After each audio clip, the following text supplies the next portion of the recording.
கர்த்தராகிய இயேசு கிறிஸ்து நாமத்தினாலே ஸ்தோத்திரம்.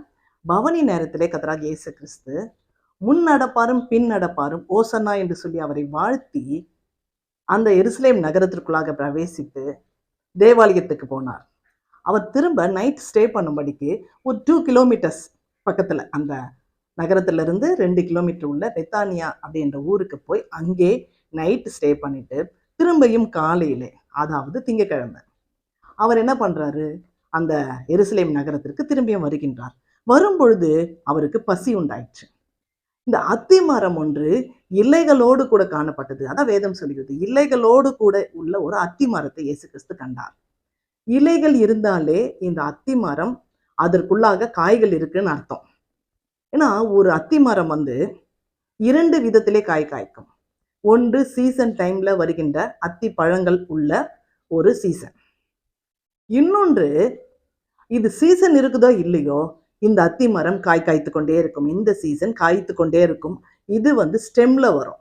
அத்தி மரத்தில் இருக்கிற கிளைகள், பூக்கள், அது காய்கள் அது கனியாகி அத்தி பழம் வருவதற்கு பதிலாக அந்த மரத்தோட ஸ்டெம்லேயே கொத்து கொத்தாக ஒரு டைப்ல அத்தி காய்கள் உண்டாகும்.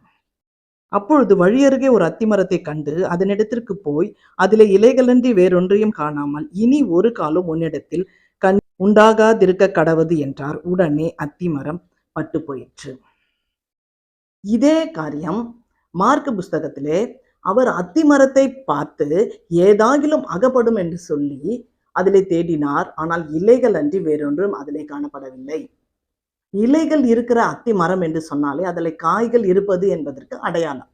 இந்த அத்தி மரம் எப்படி இருக்குன்னா, வழியோரங்களிலே நடந்து போகிறவர்களுக்கு, வழி பிரயாணத்திலே நடந்து போகிறவர்களுக்கு பசி நேரத்துல இந்த அத்தி பழங்களை, இந்த வித அத்தி பழங்களை, தண்டு பகுதிகளிலே கொத்து கொத்தாய் காணப்படும் அத்திக்காய்களை அவர்கள் எடுத்து பறித்து சாப்பிடுவார்கள்.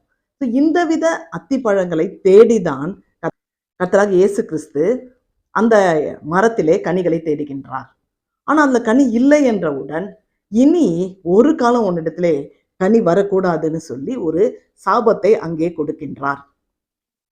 ஏன் இந்த விதமான சாபத்தை கொடுக்கின்றார்னா, அதுக்கு நமக்கு ஒரு விளக்கத்தை கர்த்தர் கொடுக்கின்றார். பாருங்க, ரொம்ப ரொம்ப அருமையானது. நான் இப்படி சபித்தது போலவே.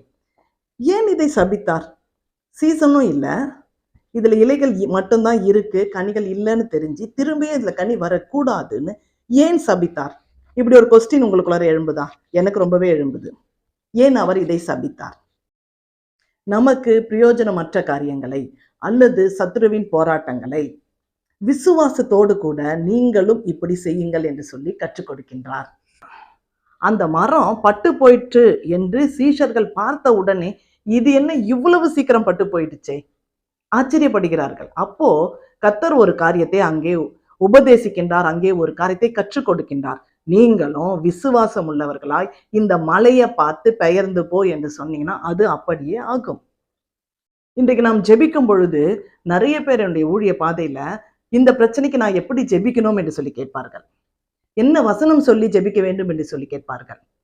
ஆனா இங்கே கர்த்தர் சொல்லுகின்ற, கற்றுக் கொடுக்கின்ற ஒரு காரியம், கடுகளவு விசுவாசம் உங்களோடு கூட இருந்தால், கடுகளவு விசுவாசம் உங்களிடத்தில் இருந்தால், நீங்கள் இந்த மலையை பார்த்து சமுத்திரத்துல போய் விழு என்று சொல்ல அது அப்படியே ஆகும். அது மட்டும் இல்லை, நீங்கள் விசுவாசம் உள்ளவர்களை எவைகளை கேட்பீர்களோ அவைகளை பெற்றுக்கொள்வீர்கள் என்ற நிச்சயத்தோடு கேளுங்கள். நல்லா ஜெபிக்கிற பிள்ளைங்க இந்த வசனத்தை மனப்பாடம் பண்ணி வச்சுக்கோங்களேன். அடிக்கடி இந்த வசனத்தை சொல்லுங்க. விசுவாசம் உள்ளவர்களாய் நீங்க கேட்க சொன்னீங்கல்ல, நான் கேட்கிறேன், பதில் கொடுங்க. கர்த்தர் கண்டிப்பாய் பதில் கொடுப்பார். இந்த அத்தி மரத்தை பார்த்தோம்னா இலைகள்லாம் இருக்கு, ஏதோ உள்ள காய் இருக்கிறது போல ஒரு நடிப்பு நடிச்சுக்கிட்டு இந்த மரம் இருக்கு, ஆனா உள்ள காய் இல்லை.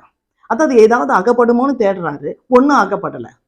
ஸோ நம்ம கர்த்தரை நம்புகின்ற, கர்த்தரை தொடர்ந்து நம்முடைய வாழ்க்கையில கர்த்தரையே எனக்கு எல்லாமே அவருன்னு ஏற்றுக்கொண்டவர்கள் என்ன பண்ணணும்? மாயமாலமா இருக்கக்கூடாது. கர்த்தரை தெய்வம் என்று சொன்னால் அவரை சேவிக்க வேண்டும், அவரை பிடித்துக் கொள்ள வேண்டும், அவருடைய கட்டளைகளையும் கற்பனைகளுக்கும் செவி கொடுக்க வேண்டும். இது வாழ்க்கை நடைமுறையிலே ஒரு கடினமான ஒரு காரியம். பயிற்சி எடுத்துக்கொண்டோம்னா நம்புவதிலும் விசுவாசத்திலும் ஏதேனும் தடை வந்தால் இயேசுவின் நாமத்தினால பெயர்ந்து சமுத்திரத்துல போய் விழு என்று சொல்லுவதிலேயும் நாம் என்ன பண்ண முடியும்? கற்றுக்கொள்ள முடியும். அது மட்டும் இல்லாம இதை முடித்து அவர் தேவாலயத்துக்குள்ளே செல்கின்றார். அங்கே அதிகாரம் உள்ளவராய் செயல்படுகின்றார். ஸோ நாளைய தினம் செவ்வாய்க்கிழமை இயேசு கிறிஸ்து என்ன செய்தார் என்று சொல்லி நாம் தொடர்ந்து பார்க்கலாம். இந்த வாரம் முழுவதிலேயும் ஒவ்வொரு நாளும் கர்த்தராகிய இயேசு கிறிஸ்து என்ன செய்தார், அதன் மூலியமாய் நமக்கு என்ன போதிக்கின்றார். ஏதோ ஒரு காரியத்தை அவர் நமக்கு போதிக்கின்றார், கற்றுக் கொடுக்கின்றார். அப்போ அதன் மூலியமாக நாம் எதை தெரிந்து கொள்ளுகின்றோம், இதைத்தான் நாம் பார்க்க போகின்றோம். எனவே நாளைய தினம் இயேசு கிறிஸ்து என்ன செய்தார், இந்த பரிசுத்த வாரத்துல செவ்வாய் என்ன செய்தார் என்பதை தொடர்ந்து நாளைக்கு நம்ம பார்க்கலாம். கர்த்தர் கிருபை உங்களோடு கூட இருக்கட்டும். தன்னைத்தானே சோதித்து கர்த்தர்கிட்ட வரும் பொழுது மெய்யாலுமே நம்முடைய ஆத்துமா ஈடேறும்படிக்கு இன்னும் வளர்ச்சி அடைவோம். God bless each and everyone. Shalom.